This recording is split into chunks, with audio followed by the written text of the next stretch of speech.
Okay, here we are with starting a David Carson. Um, so I'll just show you the images that I've got already. I've got a PNG file, which is a retro sign for eating. I like how it's rusted. It's got that nice retro arrow to it. An original Grey's Anatomy etching of a stomach, and these are the stomach muscles that contract and expand and cause the feeling and sensation of hunger. Um, a picture of a homeless person with a shallow depth of field, so there's things that are far away that are kind of blurry. Busy street scene, cornucopia of vegetables and fruit. Very simple sign for food, some hands, and a homeless person's eyes, which I'm going to take those eyes out.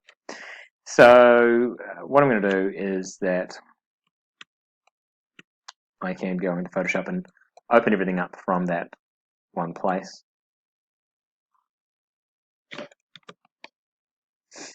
And right, there we go. And what I'm going to do to each successive one is just sort of like get out the parts that I want. So in this case, actually all I want to do is the eyes. And I think that's enough to give it some context. Actually, let me just redo that. I think I'm actually going to make it a little bit wider, but not much. Just get the ear as well. Okay, we've got that one. Hands, I think I'll leave that as it is for now. Stomach, what I can do here is I can use the magic wand tool. First of all, press F7 so you can get your layers. Now, if it's I think this might be a GIF file actually, but it's not really animating. So control the whole thing, Control A, Control X, Control N, Control V, and now it's in a new document. And what we can do is we can just select everything around it that's white. Oh, sorry, whoops. So let me try that again. And get rid of that white around it. And if we just go delete. I've got some words around here that I don't really want, so I'm just going to take those out completely because they're not really useful to the overall meaning. But I like how everything else is looking. That looks nice and sharp. But yeah, I'm happy with that now. And food and drink sign. I'm kind of gonna do the same thing with this one. This is a different file though, so in fact what I can do is I can just select the black and cut it out and then delete that layer. Oh, actually, just make a new layer and then paste it on top and then get rid of that one. So it's now just purely the black.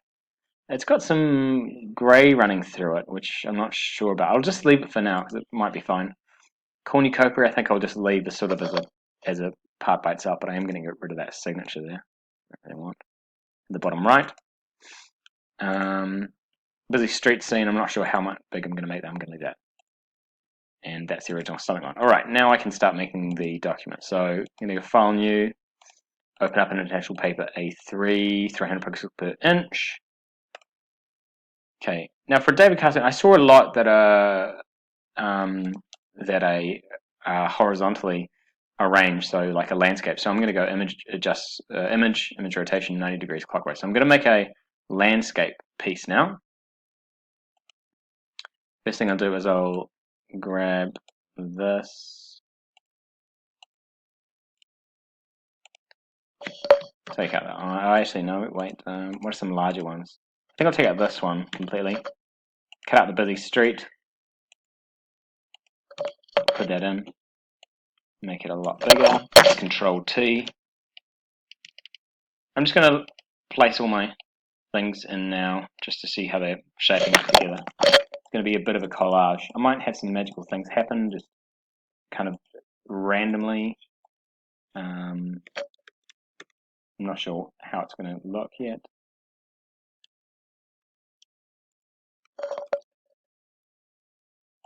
Okay, hand up, I'm going to do that as well.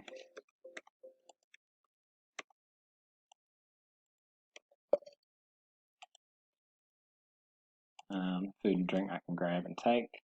That's going to go really on the top. I better not forget where it is. So it'll get lost quite easily. And this is a good idea to just sort of like grab your stuff and sort of put it all in one document, unless you want to keep things pretty clean. It can complicate things. But if you're doing a David Carson, you really want to just sort of saturate that picture plane quite quickly with a whole lot of images. Yeah, and remember you can just drag them as well if you unlock them. Okay, there we go. And this one as well. Oops, going. Now this is actually a GIF file that is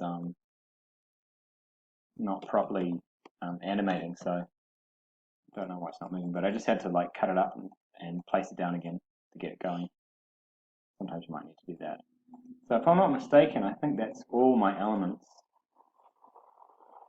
that I need. So now I've only got one document, which is a lot easier, but a whole lot of layers. So I might label them. Okay, so I've just named these. So I've got cornucopia, symbol, hands, retro sign, homeless woman, eye, stuff. So sometimes turning things off can really sort of simplify things a little bit. Remember, I've got the white background here as well, which I don't necessarily need. What I'm thinking is I might actually use the busy street to stretch it all the way to here. And put it maybe at the top, and then I might go back to these eyes and have them stretch all the way across as long as I can. And just think about my order. I might drag that to the bottom and see if there's some cool things happening there. I think that there's some interesting things happening now. That might be a good background. That might be a good background. Now I've got the stomach, which is separated, so it's not a square photograph. It's a shaped image, and the symbols is shaped, and the retro sign. So what I might do is I might turn those ones on. I like the retro sign one. I might make that a lot bigger. And it's looking as if it doesn't really belong in there. So I think more interesting things happen when I have it going over the top of either image. I don't really like the bottom, so I'm going to bring it down until it sits about there. It's just starting to go past the arm. Yeah, okay, I like that there.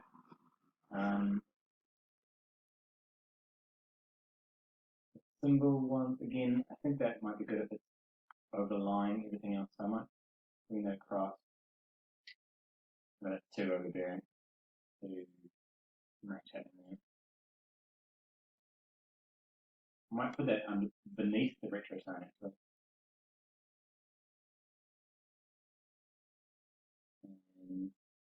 Well, there's this green area around here which is kind of unused. Then you can't really see it. But I might have to put it slightly left of center there.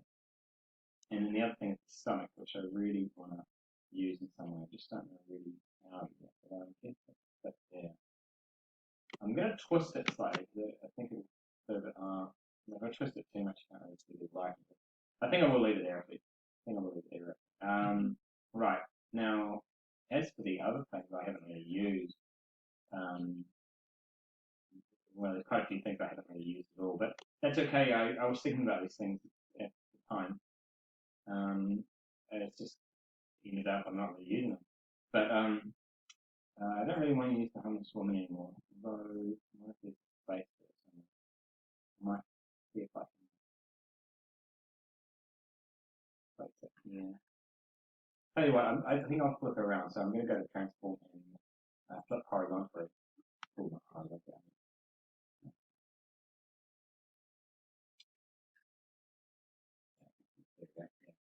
And then what I'll do is that I'll just probably cut off that much. I'll cut off too much. Can't see that right there. So I think, yeah, that's kind of working in its own way now. I don't think I need the cornucopia anymore, and I don't think I need the hands. But something weird happening being there as well.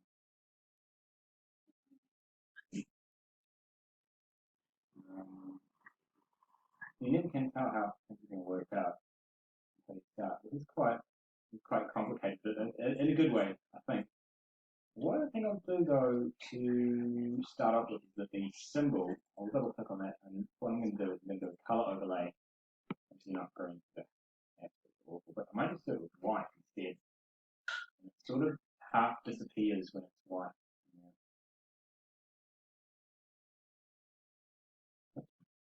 Now, if you right click on an image, you can move it around. You just have to make sure you are on the right one before moving it around. The symbol's quite strong over there. I might make it a lot smaller. Oh,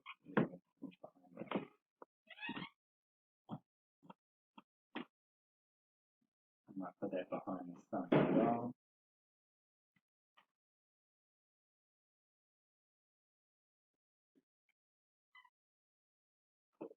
Alright, cool. Okay, so we've got a background here anyway. So I went on the Lower Hutt Community Food Bank and I got the purpose. So I think that could be quite interesting to see how that the text is working. So I'm just going to get rid of the cornucopia one because I know I'm not going to need it now. I'm going to delete that layer and turn everything else off so I can see what I'm doing. Just concentrate on the text for a second. Okay, so that's definitely not working. So I'm just going to arrange the text. Alright, so here's the text that I'm going to use. I'm just going through some text now by highlighting that and then going through my arrows and you can see the range of fonts I've got at my disposal. So many on Photoshop and just on normal computers there. But I'm looking for one that's quite simple that I can cut up, not with a lot of serif, not with a lot of, I don't want it to look like anything like handwritten, like graffiti or anything like that. Something quite plain. That's quite good.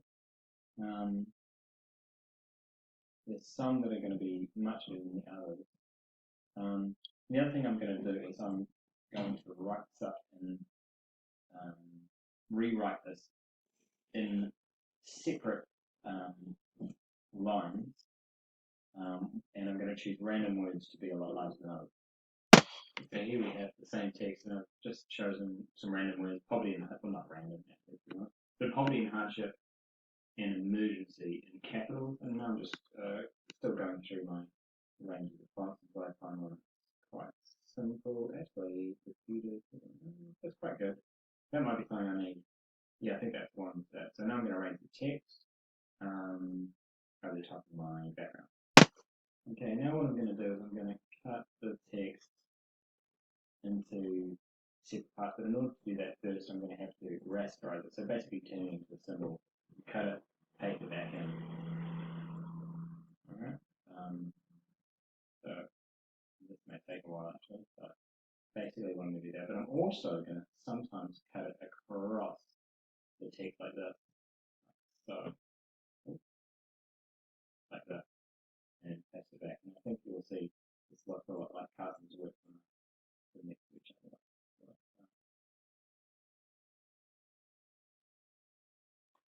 We just slightly jilt it or glitch it so it looks like it's lean up. There's a break between it. So as you can see, by cutting into these shapes that are now rasterized, I can cut bits off and paste them back in. And just by putting them slightly off to the side, you're kind of doing the David Carson thing of playing with the ability to read versus comprehend it. I mean, you can still read it despite the fact that it's changed. That's probably putting it a bit too much, but I can definitely put it there, and it just looks sort of glitched. I don't want to do it too much, especially on that word. Might just tap that back a little bit. It's probably taking it a bit too far.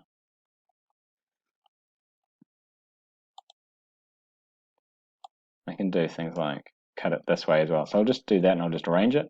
So here it is reworked quite a bit. Now I'm just going to do some filters. Okay, and all I've done is done a saturation on the background image and a stroke around the text so I can see it. So that's my